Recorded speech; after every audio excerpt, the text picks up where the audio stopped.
My favorite thing to do is to step on over to ChatGPT or wherever and tell it, Mhm. okay, I need to bring you up to speed on my business. So I want you to interview me.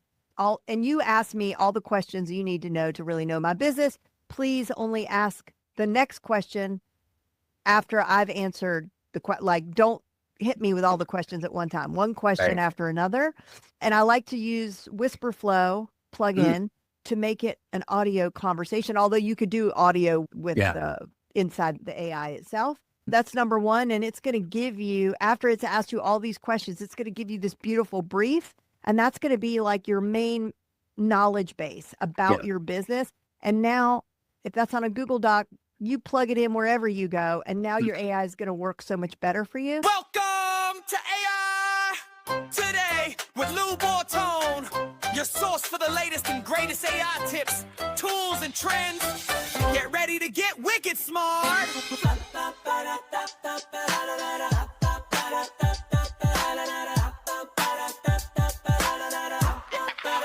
Here's Lou Bortone. Hey, gang, it's Lou Bortone. Welcome to AI Today, and I am really excited to have a special guest on today. Hi, Jen.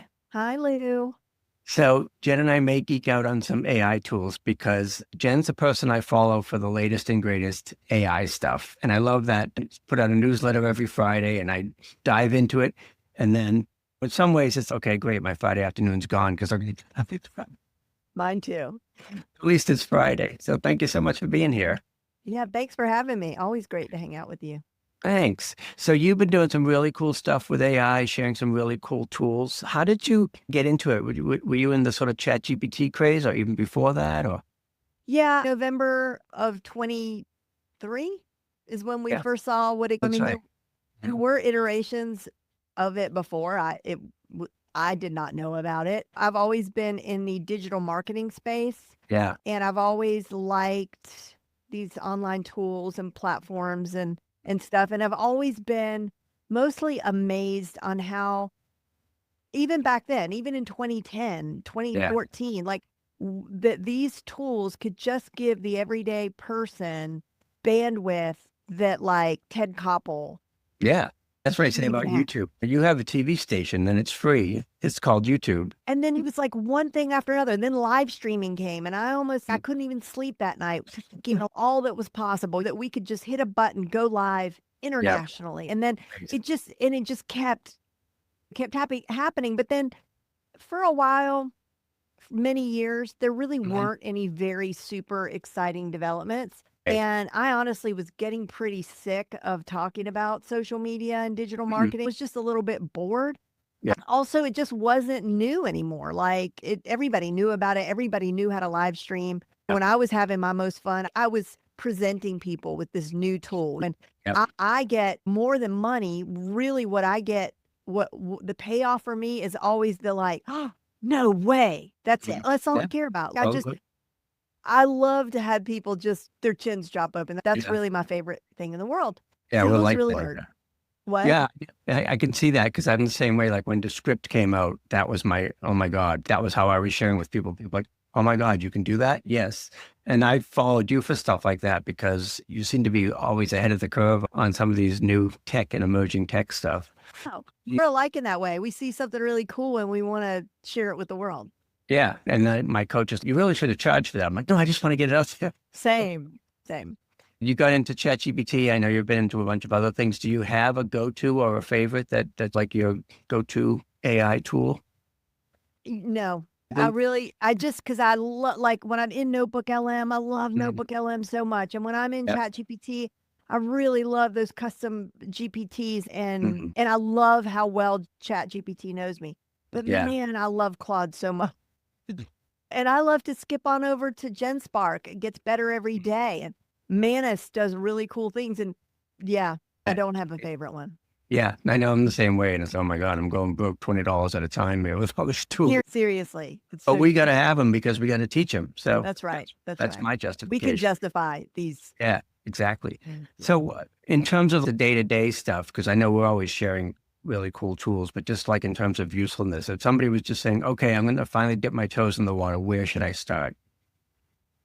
I would say at a base level, everybody is using it to like Google, right? Everybody's Right. popping over to ask it just a quick question here or there, maybe help them improve an email and maybe help them plan a trip. But I think there's two things that if people did right now, they would just get so much more out of their everyday usage. And one of those is to make sure that your AI of choice really knows you. And that's a daunting exercise in and of itself because Yeah. how do you sum up a decade of business and Right. got to tell it your avatar and your all the things, right? Your branding, your preferences, your all the things, all your offers. Yeah. But the easy way to do it, and my favorite thing to do is to step on over to ChatGPT or wherever and tell it, Mhm. okay, I need to bring you up to speed on my business. So I want you to interview me. And you ask me all the questions you need to know to really know my business. Please only ask the next question after I've answered like, don't hit me with all the questions at one time, one question Right. after another. And I like to use WhisperFlow plugin to make it an audio conversation, although you could do audio with Yeah. inside the AI itself. That's number one. And it's going to give you, after it's asked you all these questions, it's going to give you this beautiful brief. And that's going to be like your main knowledge base about Yeah. your business. And now, if that's on a Google Doc, you plug it in wherever you go. And now your AI is going to work so much better for you. And then Yep. number two is master prompting. Do you want me to talk about that real Yeah, quick? absolutely. Yeah, that's cool. Not master prompting, meta prompting. Meta prompting is not doesn't have anything to do with Meta, the company, God forbid. It's just meta. Ooh, that's so meta in that Yeah. you're prompting to ask for a prompt. And it's so obvious, but Right. sometimes I can forget to do it as much as I do it and as much as I teach it. I sometimes forget that I need to do that. If you're going in and if you run into something in your day-to-day stuff and you're like, "Oh, this is a grind.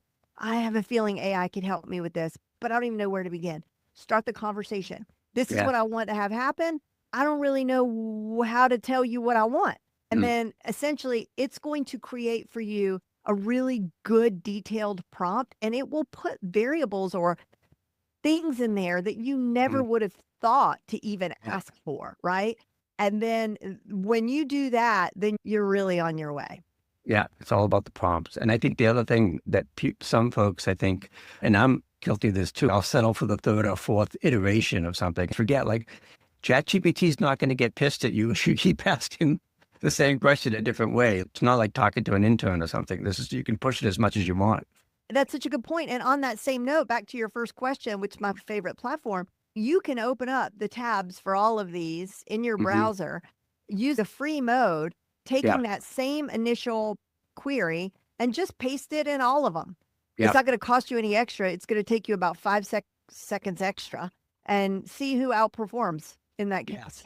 Yeah, I do that a lot with ChatGPT and Claude, and I find for any kind of writing, Claude it just seems like a little bit more thoughtful. So, I agree. and like, want to tell us some of the other ways you're using it? I'll give you one example of what I do because, like, I promote you and other affiliates a lot, and typically we get swipe copy. So, okay, here's how to promote this thing that I have coming up.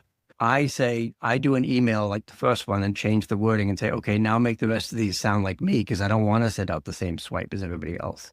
Love that. Love that. And it's so nice. You could put each of your affiliates that you're an affiliate for, they have their own separate notebook or project or whatever.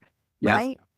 Oh, I love that. For me, I think really where I'm getting a huge return is I started a Claude project for one of my clients. Now I do it with everybody, but I have a big client. It's a consulting project. Yeah. And from the very beginning, when they reached out to me, just, hey, do you do consulting? Every single Zoom call, every single transcript from every single call with this company. And that was back in August when they first made contact. So now my project has every transcript of every conversation with every person. I'm training their whole company. There's 60 employees. I'm training them all. So it's all in there.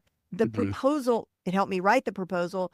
The details of the proposals are there. The deliverables that were promised, every single thing about my relationship with them is in this project. Wow. And so all I do is, as I have moved through, so first it starts with Okay, I need to land this client. Okay, I landed this client. Now they want me to come and talk at their annual conference. I need to write the talk. Okay, now I did that. Now we're moving into the first phase of our engagement, Q1. I need to come up with a plan, right? So every step of the way, I'm just changing the instructions as my relationship develops with them. So my project is completely up to speed, and it is just the most amazing thing. It's really having a truly brilliant co-CEO in my business who I don't have to tell it anything. It's just, I'll just come in and say, all right, I got to meet with Betty tomorrow. Help me.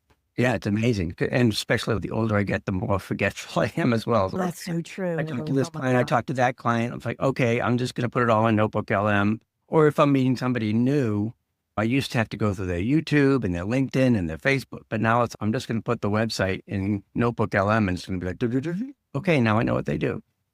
Explain that a little more for everybody maybe who doesn't understand that capability. So if I have a new client or a prospect and let's say like they came in totally out of the blue, I don't know anything about them or their industry, first thing I'm going to do is take their website and put it into Notebook LM, and it's going to give me a really good summary of their business and what they do. And then I can start to push Notebook LM and say, okay, but how do they do this? Where are the weaknesses? What do they do for marketing?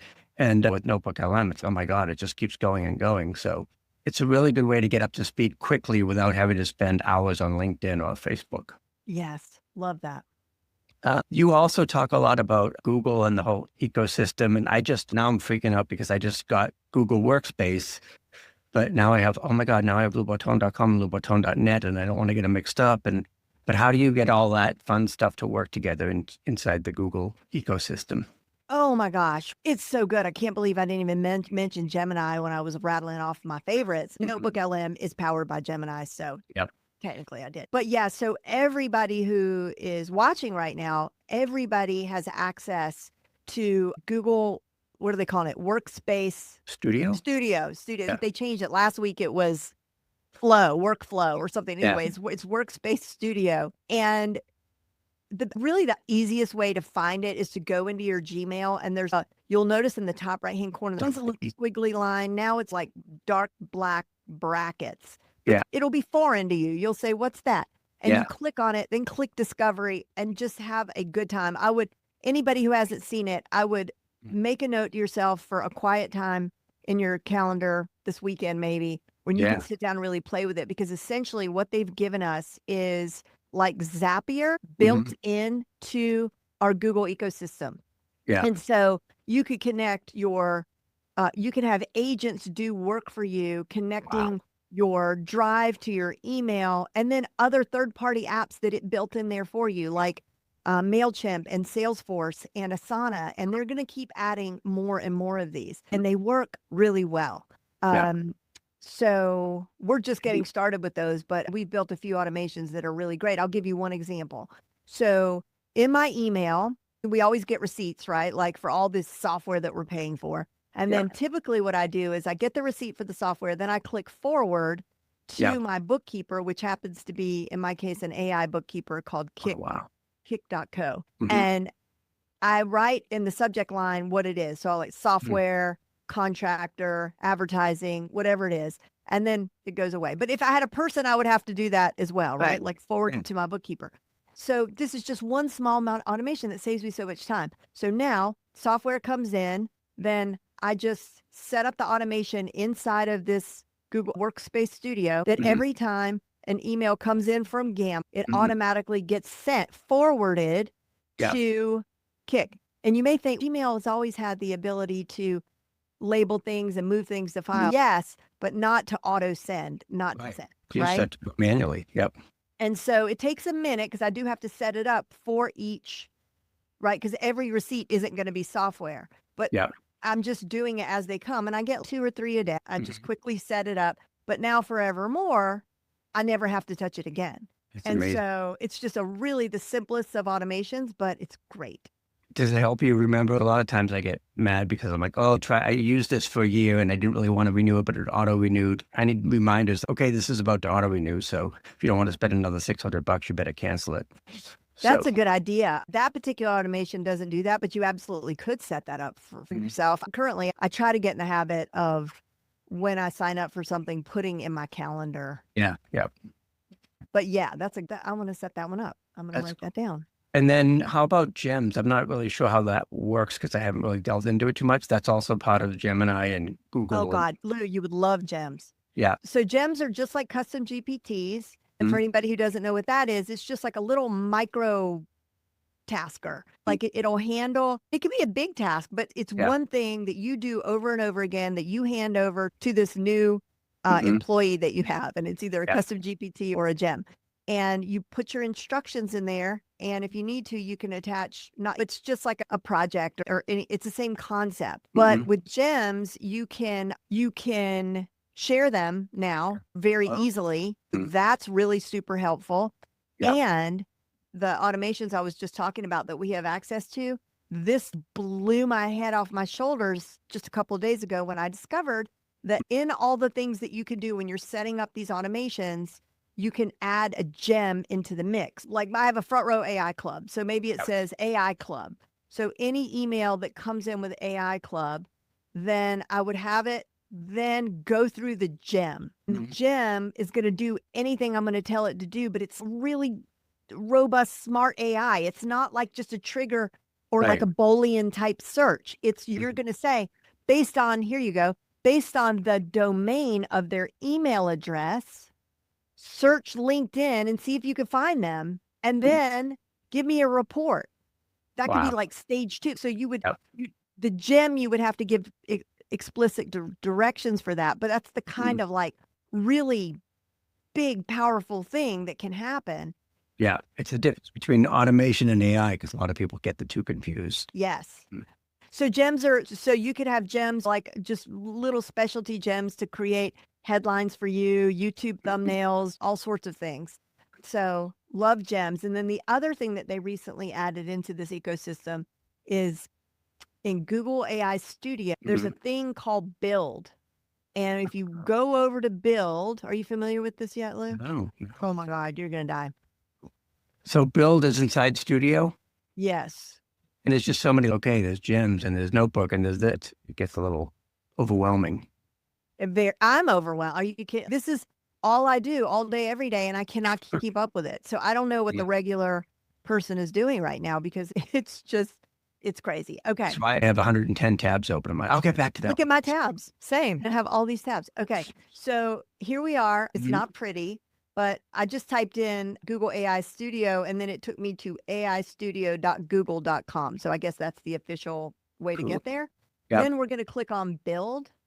Yeah. And then right here, you know what it is, Lou? It's just like Lovable, but free. Oh, okay. Free-ish. I'll show you what I mean. So right here, what do we want? Let's see. I want to create a YouTube dashboard that helps me stay consistent as a YouTube creator. That's all I'm going to say because I don't even know. Let's see what it comes up with. All right. So we're going to click Build. And I could have said, this is an example. One of the clients that I'm working with right now, a lot of them need to reconcile one PDF against another. So we've got one person in the company that has to reconcile like airplane manifests with actual, like what's actually happening with people coming in and out of the city. Okay. So you can build an app here. You can build a dashboard. You can build an app. You can build a website. You could build whatever. It's just built, just like Lovable. Okay. Crazy. I'm obsessed with Lovable. I've made some ridiculous apps. It's so good. It's great. And anyway, you'll see it's gonna do that for us here in a second as well. Yeah. And then you can, when it's all done, you click over here where it says deploy app. And it will deploy it. But then the next step is it's going to ask you to connect it to the cloud, which you just click a button and do that. And then the next thing it's going to do is ask you to connect payment. But if you're already paying for Google Workspace, you just click that and it'll connect to however you're already set up. And honestly, the charges are, even if you fire it a lot, whatever app you create, it might be $1.50 at the end of the month. Like it's not anything so far that has added up to be any kind of meaningful. And we're almost done. As you can see on the left, it's just got One little building real time. circle to fill in. Yeah, I did almost like an experiment. I'm like, okay, this actually worked. Like 12 tools of 12 days of AI tools. And I Oh, I did love that. Lovable. And Lovable's, it pushes you. It's okay. Do you want this? It's kind of like an advent calendar. Do you want little doors to open and make a fun noise? So today's app is, That and, is so good, Lou. and then I said, okay, I'm going to do a video for each one of these tools, like a 2-minute video. So when they open the door, can they click to go to YouTube and go to the video? So I'm like, and like Lovable just, yeah, hey, how about this? How about that? And they're like giving you ideas to make the app even better. Yeah, and what's amazing about these things is that back in the day, you could do, what would you call it, like a facade or a shell or whatever. Yeah. But this is it's coding the back end in a really deep way. And so on the left, in Lovable, it does this, and here it does this. Look, it says, oh, well, Oh, wow. if it says there's a mistake, then you just say, basically, Fix you it. press a button and you just say, fix it. Yeah. Because I don't know.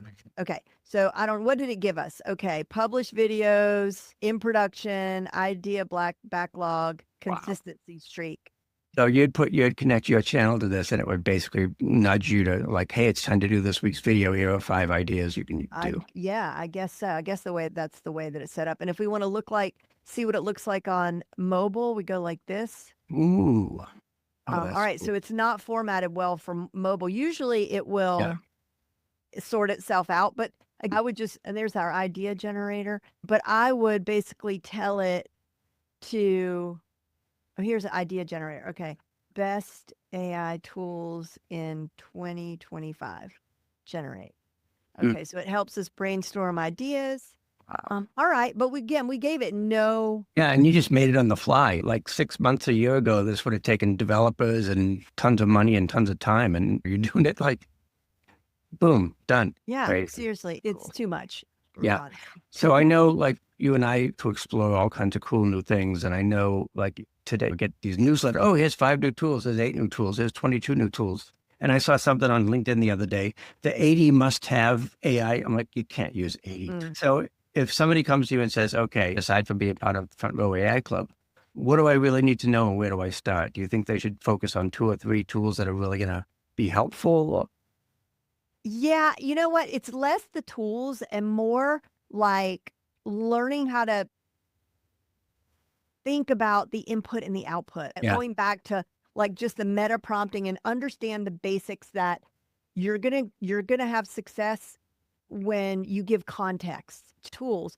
And honestly, outside of this stuff that all offers like the free level, everything we just discussed, all those places have a free level.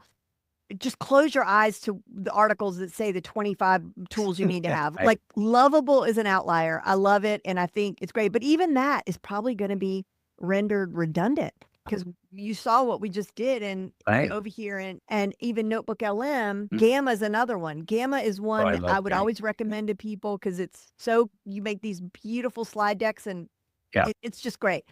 But Notebook LM does slide decks now and they're really good. They're really good. And I don't have to pay for that. So I would say close your eyes mostly to all these third-party tools and stuff and focus on the main players because you can do everything you need to do inside of them. That's the thing. I think people are like, oh, what's next? What's next is main tools, getting better and adding more and more cool stuff. All the Googles and it's almost like a space race. Like remember when like we go, who's going to get to the moon first? OpenAI. You will relate to this, or Betamax and VHS. That's what I think of with ChatGPT and Claude and Google. Really, Claude is not really in their league, but yeah, it's anyone's guess who's going to come out ahead. But on that note, I do think it's important that when we sign up, if we do decide to subscribe to something, even if it's a little more expensive, you're better off, I think, getting the monthly. And not paying for a year because some of these are just completely, they vanish the next day because ChatGPT made it irrelevant. Yeah, I'm paying $25 a month for Lovable and I can do it for free in my Google Workspace and it does the same thing. Great. So yeah, that's the thing because it's just changing so incredibly fast. Speaking of which, tell folks about your AI club and how they can be part of that and what you do there. Oh, thanks, Lou. Oh, and the other thing, the tip for people being successful is find a couple, 2, 3 good newsletters. And then instead of feeling like you have to go out and stay on top of everything yourself, I do a weekly newsletter. It also can get overwhelming, but you can just scan through the stuff that you don't want to read. And that's jenlehner.com/newsletter. And One then, that comes out on Fridays. yeah, and that's completely free. Because I subscribe to several, but I have whittled it down to 6, 7 Yeah. newsletters that I subscribe to because it's just too much. It gets Yeah. And I can't, like, every morning it's okay. I've got the 14 AI things here. And what do I like spend your entire life doing? really, literally, you really could. And then the AI Club, that is that is a place where we have live calls twice a month. People ask questions. I try to help with answers. We just do a lot of learning. There's a lot of training and how-tos in the club. We have special guests who come and teach us that are outside of my area of expertise. A nice community. That's awesome. Yeah. Yeah. That's the thing, because by yourself, you can just get swallowed up and overwhelmed and then just throw your hands up and say, forget it. I'm going to take a nap instead. But yeah, with stuff like what you're doing, you've got the community and the support, which is great. Yeah, it's really good to have even if you don't join a community, at the very least, find someone to geek out with and just to share use cases. I feel like that's what most people want to know, and that's what I want to know. That's good, but tell me where would that be practical from? How would I use that in my business? Exactly, because it seems like some of these apps are solutions looking for a problem. It's like you got to start with the problem or the challenge and then say, what's the best way to tackle this? Like what I did with, I'm not going to write 5 email swipes for this affiliate promotion. I want it to be in my voice and I want to do my unique promo with it. So yeah, apps are apps. Yeah. So this is so cool. Thank you so much for doing this. And do you have anything else? I just signed up for Workspace like 3 days ago. So I'm just delving into it. Oh my God. I want to be the one to show it to you, Lou, because you're going to die. Yeah, I know. That's the thing. It's like, why the hell did I buy this thing on AppSumo with this? Google's going to do it for free next week. Yeah. But AppSumo, that's a whole other story. It's just like lifetime deal, $49. Gotta get it. I haven't, but I wonder how they're going to do moving forward, because I haven't even paid a visit to them since our list went down. Google Vids is unbelievable. Wow. I cannot wait to hear your reaction, Lou, as the video godfather. I'll take a look and then check it out and let you know. Because I've been playing with Sora just for fun and making all these crazy videos with my dog. And like the other day, my wife said, oh, Santa's going to be at blah, blah, blah, just for pets. Do you want to bring Regina the pug to see Santa? I'm like, no, I can do that on Sora. Terrible. People do not do that. We do not forego life experience. You got to have the life experience. Yeah. It's funny. No, but you're right. Because I got all these I signed up for this service that does photo shoots 4 times a year, like brand shoots. Yeah. And I have picked remotely. We did it in New York. We did it in Charleston. So we'd have these cool backgrounds. And it doesn't even matter, because I can really plot myself in front of the Eiffel Tower now, and it looks completely real. Yeah. So, now you have the actual number of fingers you're supposed to have instead of 8 fingers. And this is awesome. I could chat all day, but I know we have other stuff to do and other tools to get to. So thanks again for being here. And how can folks find you aside from the AI Club? Instagram is Jen_Lehne. Doesn't roll off the tongue very well. You could also go to jenlehner.com, and that'll take you everywhere you need to go. Awesome. Thanks so much. Thank you, Lou.